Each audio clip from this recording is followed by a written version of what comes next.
भाई जो गुरु वचन पे डट गए, कट गए फंद चुरा। एक व्यक्ति किसी कारण से कोर्ट में गया।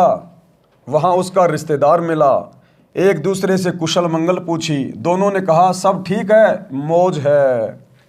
एक व्यक्ति का इकलौता पुत्र बहुत रोगी था। उसको पीजीआई में भर्ती करा रखा था। लड़के के बचने की आशा बहुत कम थी। ऐसी स्थिति में माता पिता की क्या दशा होती है, आसानी से समझी जा सकती है। रिश्तेदार मिलने आए और पूछा कि बच्चे का क्या हाल है। पिता ने बताया कि बच्चे का भरोसा नहीं है। फिर पूछा और कुशल मंगल है। पिता ने कहा सब मौज है। तो परमात्मा कहते हैं झूठे सुख को सुख कहे ये मान रहा मन मौज। भाई सकल चबीना काल का, कुछ मुख में कुछ गोद।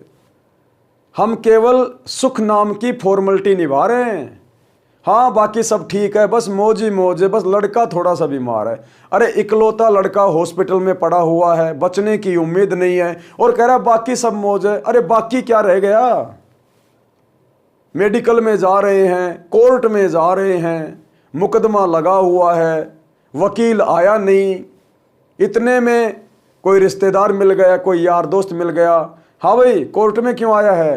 अरे यार एक मुकदमा लग गया मेरे, और बाकी सब ठीक है, बाकी मौज है। मुकदमा लगा हुआ है, सिर में टेंशन हो रही है और कह रहा है बाकी सब मौज है।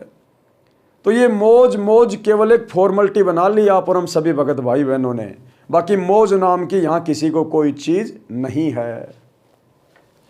विचार करें, शराब के नशे में घोर धूप के ताप को झेल रहा था, फिर भी कह रहा था कि मौज हो रही है। कोर्ट कचहरियों में जो रिश्तेदार मिले, दोनों ही कह रहे थे कि सब मौज है। विचार करें, जो व्यक्ति कोर्ट के कोलों में फंसा हो उसको शौपन में भी सुख नहीं होता, फिर भी दोनों कह रहे थे कि मौज है, अर्थात आनंद है। जिस व्यक्ति का इकलौता पुत्र मृत्यु शैया पर हो उसको मौज कैसी। इसलिए सूक्ष्म वेद में कहा है कि इस दुखालय के संसार में ये प्राणी महाकष्ट को सुख मान रहा है। महाकष्ट को प्राणी सुख मान रहा है, क्योंकि आज से पहले हमारे पास इस दुख भरे संसार से मुक्ति प्राप्त करने का कोई ऑप्शन नहीं था, कोई समाधान नहीं था। हमारे जितने भी नकली ज्ञानहीन धर्म गुरु थे, हमें केवल मनमाने आचरण की भक्ति करवा रहे थे, पत्थरों की पूजा करवा रहे थे। और इन पत्थरों की पूजा से आत्मा का कल्याण नहीं हो सकता।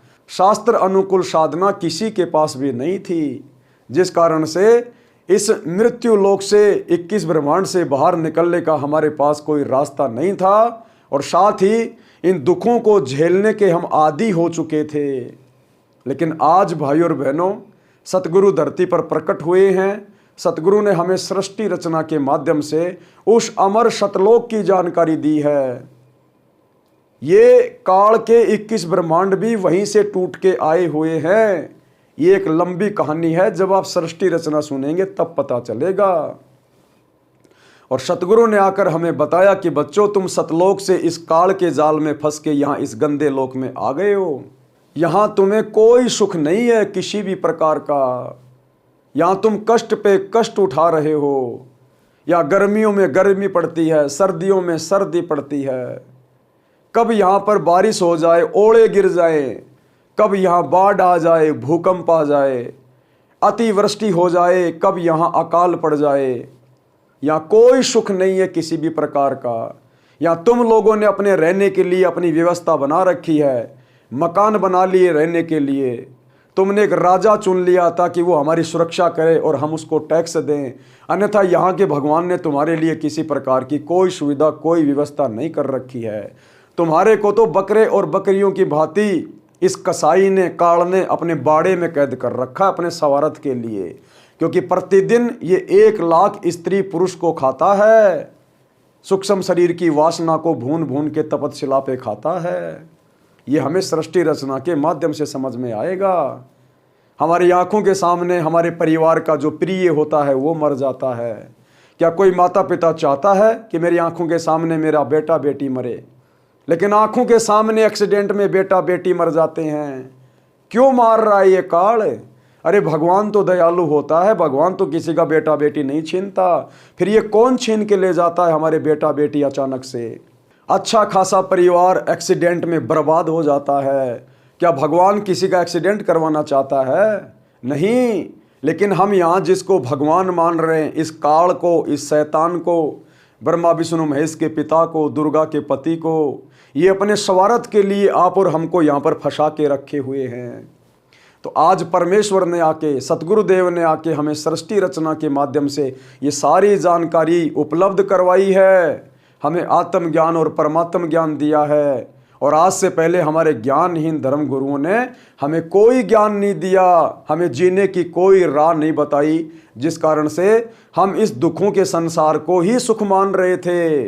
लेकिन आज भाई और बहनों, गुरु ने हमें सतलोक की जानकारी दे दी, वहाँ के सुखों की जानकारी दे दी कि यहाँ पर ब्रह्मा विष्णु महेश को भी वो सुख प्राप्त नहीं है जो सुख तुम्हें सतलोक में बड़ी आसानी से प्राप्त है, प्रत्येक आत्मा को प्राप्त है।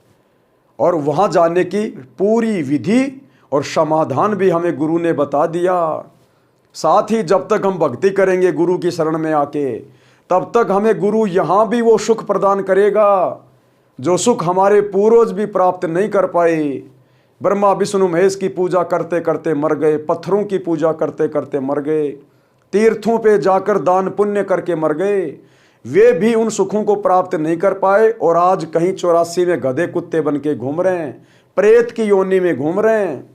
तो भाई और बहनों, आज सतगुरु की थोड़ी ही भक्ति से हमें वो तमाम सुख प्राप्त होने शुरू हो जाएंगे जिन सुखों की हमने कभी कल्पना भी नहीं की होगी। लेकिन उसके लिए हमने सतगुरु के सत्संग सुनने शुरू करने पड़ेंगे। तो गुरुदेव कहते हैं, ये संसार समझदा नाही कहंदा शाम दोपहरे नू, यानी दुखों को ही सुख मान रहा है। वो शराब पिया हुआ व्यक्ति चिलचिलाती धूप को ही ठंड मान रहा है। इसी प्रकार बिना आध्यात्मिक ज्ञान के, बिना पूर्ण सतगुरु के सत्संगों के आप और हम भाई बहन इस संसार में दुखों को ही सुख मान बैठे हैं।